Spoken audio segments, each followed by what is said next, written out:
Le 15 avril 2019, c'est probablement un court-circuit au niveau de la charpente qui a provoqué le gigantesque incendie de la cathédrale Notre-Dame de Paris. Les pompiers ont lutté pendant 15 heures contre le feu. Les flammes éteintes, le constat est grave.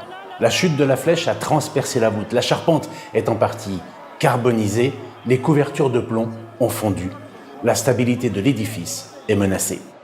Dès le lendemain, la mobilisation est mondiale. En quelques jours, 846 millions d'euros de dons ont été récoltés. 340 000 donateurs dans 150 pays ont adressé un message clair.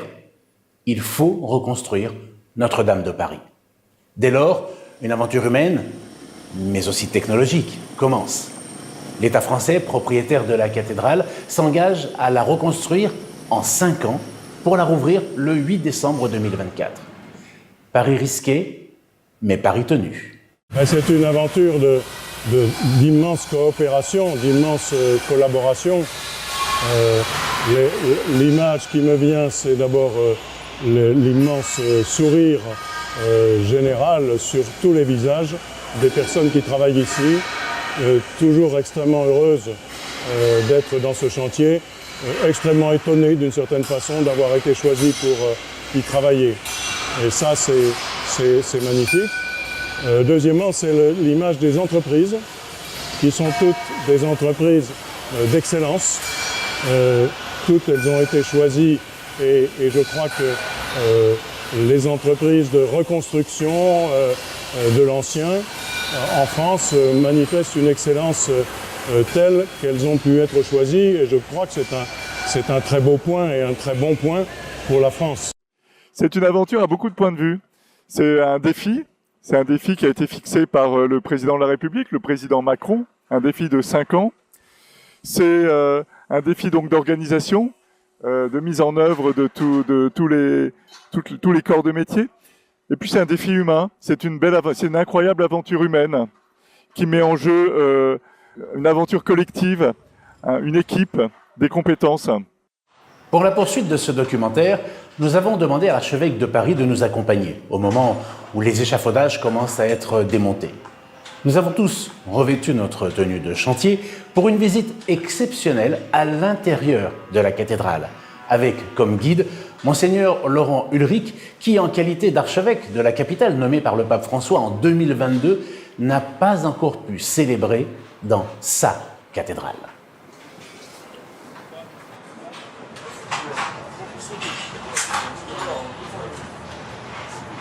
J'ai invité d'abord à l'attente, à l'espérance de ce qui allait arriver, à mettre l'ensemble du peuple de Dieu dans l'attente de quelque chose de magnifique.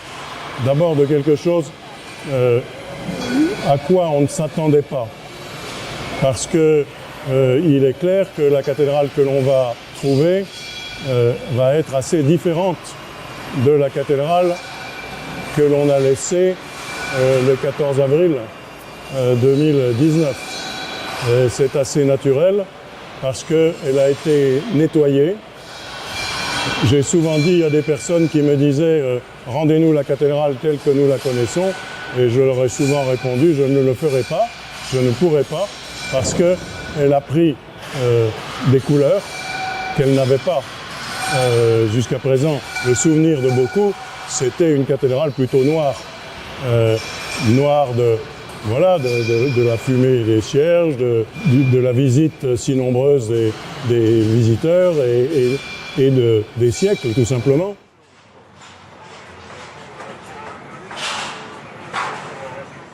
Nous leur dirons que nous avons vu leur joie de travailler là, que nous avons compris que pour eux, ce chantier n'était pas un chantier banal. C'est une véritable action de grâce. Alors, pour revenir à ce que j'ai dit aussi aux chrétiens, aux catholiques, dans cette attente, vous allez trouver quelque chose de magnifique. Ne vous contentez pas de voir les pierres magnifiques. N'oubliez pas que ceci est un don de Dieu et un don pour Dieu. N'oubliez pas que, humblement, les hommes ont fait ce que Dieu leur demandait de faire pour manifester la foi catholique. Et donc, nous ne sommes pas orgueilleux de ce qui s'est fait là. Nous sommes simplement reconnaissants.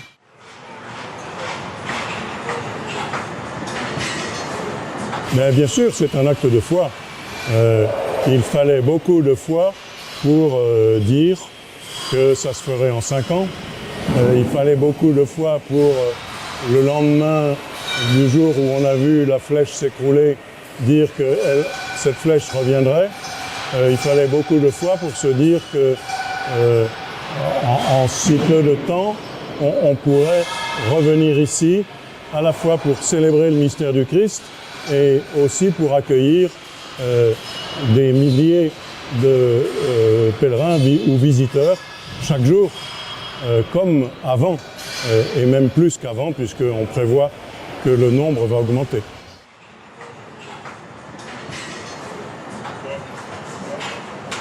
On est dans un moment de l'histoire, en effet, de l'histoire de France, où il est plus difficile de s'exprimer au nom de la foi chrétienne, c'est vrai.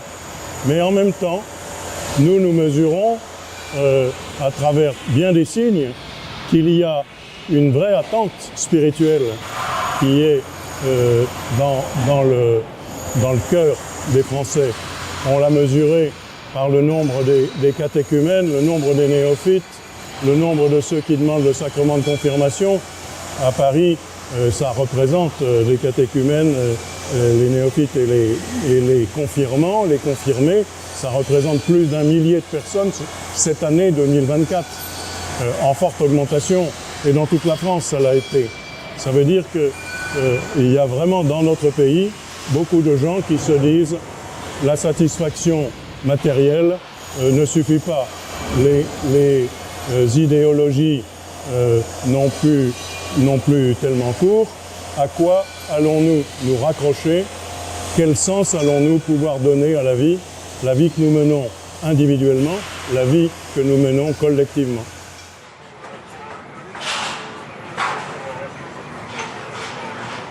La croix qui est ici derrière moi a été retrouvée quand les premiers, le 16 avril 2019, sont entrés dans la cathédrale.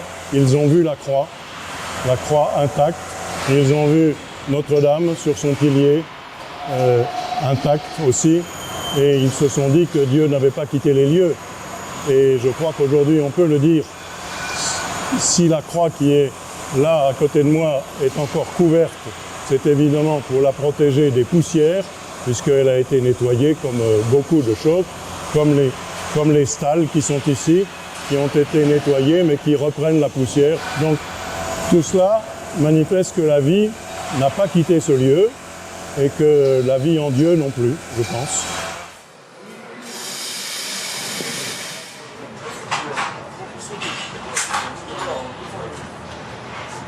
Ces chapelles ont été peintes à l'époque de Viollet-le-Duc, donc vers 1850, et il a tenu beaucoup à ce que ces chapelles représentent un certain nombre d'événements et d'éléments de la vie du diocèse de Paris. Alors ici, nous sommes devant Saint-Germain de Paris. On le voit d'une part à gauche au service des pauvres, et on le voit en train de soigner le roi Childéric, qui est un fondateur important et un roi qui a marqué son époque pour Paris. Voilà. Et on le voit au milieu, montant au ciel, voilà, accueilli après sa mort au ciel. Et donc, c'est un lieu par lequel on a voulu signifier l'histoire de Paris. Et c'est ce que l'on a retrouvé. On a retrouvé la vivacité de ses couleurs quand on a nettoyé toutes ces chapelles qui étaient, j'en ai vu encore avant leur nettoyage, qui étaient presque illisibles, et personne ne reconnaissait rien du tout de ce qui se passait derrière la crasse accumulée par les siècles.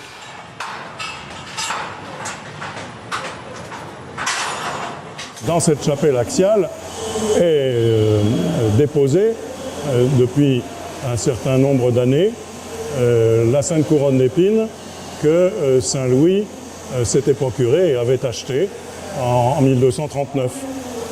Elle avait été installée, comme on le sait, dans la Sainte-Chapelle qui est devant la façade de la cathédrale et qui elle a été là jusqu'à la Révolution française.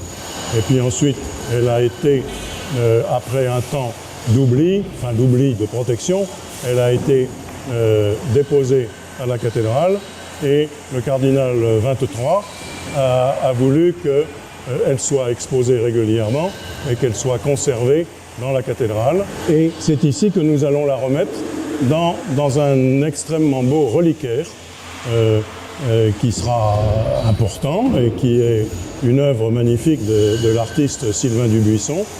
Et je pense que ce sera très significatif, ce sera un point de mire très important dans cette église Notre-Dame de voir la couronne d'épines du Christ. Alors, beaucoup viendront la voir par une curiosité d'une relique extrêmement ancienne et qui a passé les siècles et qui est vénérée comme ici ou là une tunique du Christ, etc.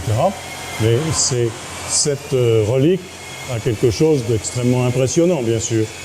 Beaucoup viendront la voir parce que c'est un objet antique. Beaucoup viendront prier devant ce témoignage de la Passion du Christ. Plus de 2000 artisans et compagnons spécialisés dans l'excellence ont travaillé sur le site. Chaque jour, pendant 5 ans, ils étaient près de 500 à travailler ensemble, unissant leurs efforts, même entre entreprises d'ordinaire concurrentes, pour atteindre un objectif commun, redonner à la cathédrale de Paris sa place dans la ville et sa place dans le cœur des fidèles. Un véritable exercice de synodalité. Le mot de la fin, je le laisse à Philippe Jost, le patron de ce que certains ont appelé le chantier du siècle, et à Monseigneur Laurent Ulrich, l'archevêque de Paris. D'abord, après la réouverture de la cathédrale, on n'oubliera pas cette restauration parce que l'intérieur de la cathédrale aura été complètement magnifié par les nettoyages et les restaurations. Donc on le retrouvera dans un éclat qu'on ne lui avait jamais connu. Par ailleurs, c'est sûr que pour moi et pour tous les artisans et compagnons qui ont travaillé sur ce chantier, eh bien, c'est quelque chose d'unique qui va nous marquer pour la vie. Et cette cathédrale, on la verra en pensant à tous ces moments du chantier, ces magnifiques moments. Par exemple, quand le bouquet des charpentiers a été placé sur les charpentes qu'on venait de terminer, quand la croix du chevet ou la croix de la flèche a retrouvé sa place. Vous voyez, c'est des très beaux moments d'union, des beaux moments collectifs qu'on aura vécus et qui resteront vraiment présents dans notre mémoire et dans notre cœur.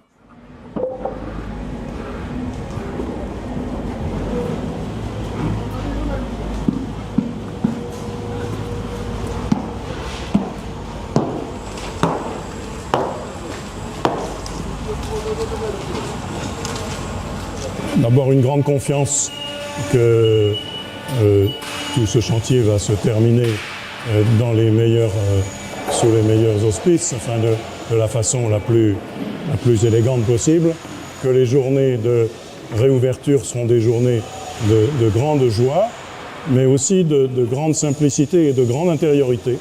Cette joie ne doit pas être d'abord une joie, comment dire, de fête païenne, de fête excessive. Voilà, elle doit être la joie simplement de toute une ville qui retrouve son cœur ici et qui sait que Notre-Dame est le lieu où chacun peut venir se retrouver, chacun peut venir se recueillir, chacun peut venir trouver de la force pour sa vie.